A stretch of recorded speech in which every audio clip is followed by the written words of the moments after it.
Well, Justice Ruth Bader Ginsburg had some interesting words about the U.S. Constitution, which is, of course, a document that she upholds on a daily basis when she sits on the U.S. Supreme Court, although her critics would deny that. During a trip to Cairo last week, Justice Ginsburg told a reporter that Egypt's revolutionaries should not use the U.S. Constitution as a model for their new government. Instead, she has another country's founding document in mind. Take a listen. I would not look to the U.S. Constitution if I were drafting a Constitution in the year 2012. I might look at the Constitution of South Africa. That was a deliberate attempt to have a fundamental instrument of government that embraced basic human rights, had an independent judiciary. It really is, I think, a great piece of work that was done. Can't you just hear the critics of the High Court now, in particular those on the left, critics of the justices who are on the left, working with that clip? Joining me now, Leslie Marshall, syndicated radio talk show host and a Fox News contributor, and Lars Larson, also a syndicated radio host. You know, Lars, I have to say, O'Reilly and I have been dueling about Justice Ginsburg for a while, and he doesn't really believe that she's a big believer in upholding the Constitution. I can foresee the segments that he is going to do on this, and I can also foresee that you are going to be on his side. I think we should grant Justice Ginsburg an honorary spot on the aforementioned Ninth Circus Court out in California, the most reversed court in the world that gets reversed by the Supreme Court all the time. She is a de minimis member of the Supreme Court. She is anti-American, and she regularly says in her... She's anti-American because she regularly says that our court decisions should be guided by courts in Europe and decisions in Europe and other places in the world. First of all, she recommends South Africa. Have you looked at that Constitution? I have. It says that everything is right. Food, water, shelter, everything. And she refers to Canada as a better place to look for a model for a new Constitution for Egypt. Canada has hate speech laws built into their Constitution so that you can actually be punished like Mark Steyn was for saying the wrong words. Those aren't the constitutions that an American justice should point toward. Now, I got to challenge you on saying Justice Ginsburg is anti-American just because she looks to international law. It is a very controversial thing to do, I grant you. Some of the left judges on the court do it, but you can't call her un-American. Look at her. She served her country faithfully. They don't get a lot of dough to sit on the U.S. Supreme Court.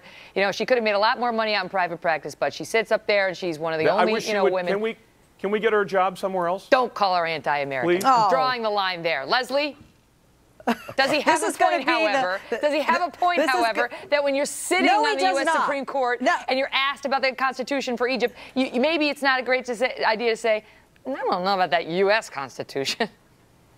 Megan, I'm going to say, let's look at what she said in its full context. And this is what she said. Our original Constitution, she said, had no women involved in the creation or writing of it. She also said that our original Constitution was not only unfair to women, Native Americans, and immigrants. She also spoke about how the men in Philadelphia who wrote this were smart. She speaks about of, for, and by the people, we the people, our First Amendment, all of the merits of this Constitution, checks and balances, an independent judiciary, etc.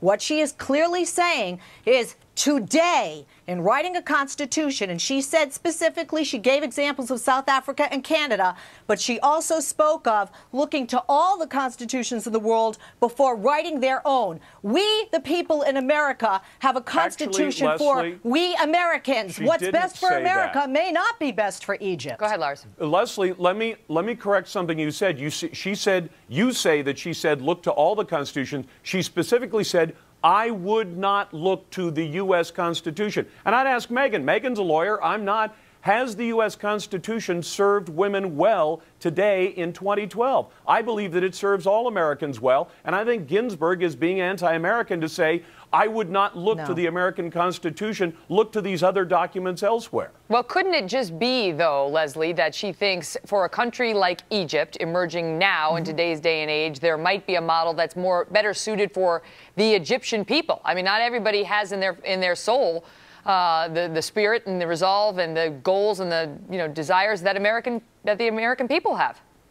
Absolutely. I visited Egypt in '96 when Mubarak was the president. It's a very different Egypt today. However, if you notice, the youth that started that movement, incredible, and overthrew a dictator, they don't want entire separation of mosque and state, which is in our First Amendment. They're a very different country, a very different culture. So what works and is best, as I said earlier, for the United States entirely may not be in 100% in the best interest of the Egyptian people. This is their country, their government, and they need to form their constitution, not just copy ours. You know, there's a piece out there, But Lars, Leslie, I think it's from Liberty Counsel, that talks about how they believe that this is, they find it distressing, and they talk about how she's entrusted with the duty to interpret the Constitution, so it's unacceptable for her to, quote, fail to respect the authority of that document. Did she fail to respect its authority by this comment? She did fail to respect its authority in saying it is not a good model for today's world,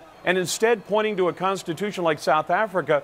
That place is a train wreck. It has failed its people. If she seems to think that the people of Egypt deserve the fate of South Africa, that place is terrible right now. It has failed its people, and she thinks their constitution is a good model, and America is not. America's constitution has served its people well for more than 200 years. South Africa has failed its people. It does seem that she's very focused on human rights. And, you know, this is a big debate. It's not that the right-leaning justices on the High Court don't believe in human rights, but the criticism of some of the leftist judges, Leslie, is that they think everything is a fundamental right, everything, as opposed to just leaving it to the state legislatures or the lawmakers to decide, okay, this is a right, this isn't. They leave it to 9 justices wearing black robes to tell us what our rights are and what they aren't.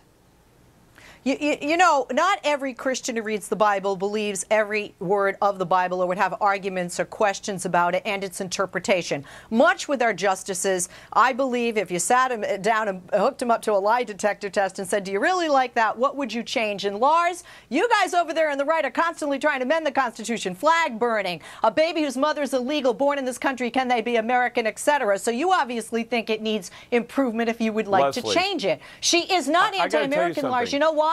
She is doing exactly what we Americans are allowed to do: speak freely without such, without being thrown in jail. Leslie, I'm not trying to deny free speech, but she suggests that these other constitutions where rights appear to come from a government document. In America, we believe that rights to human beings come from God, and that government's #1 function is to protect those rights and make sure that nobody takes them away, including government. All right, panel, thank you both so much. I appreciate it. Thanks, Megan. De minimis justice.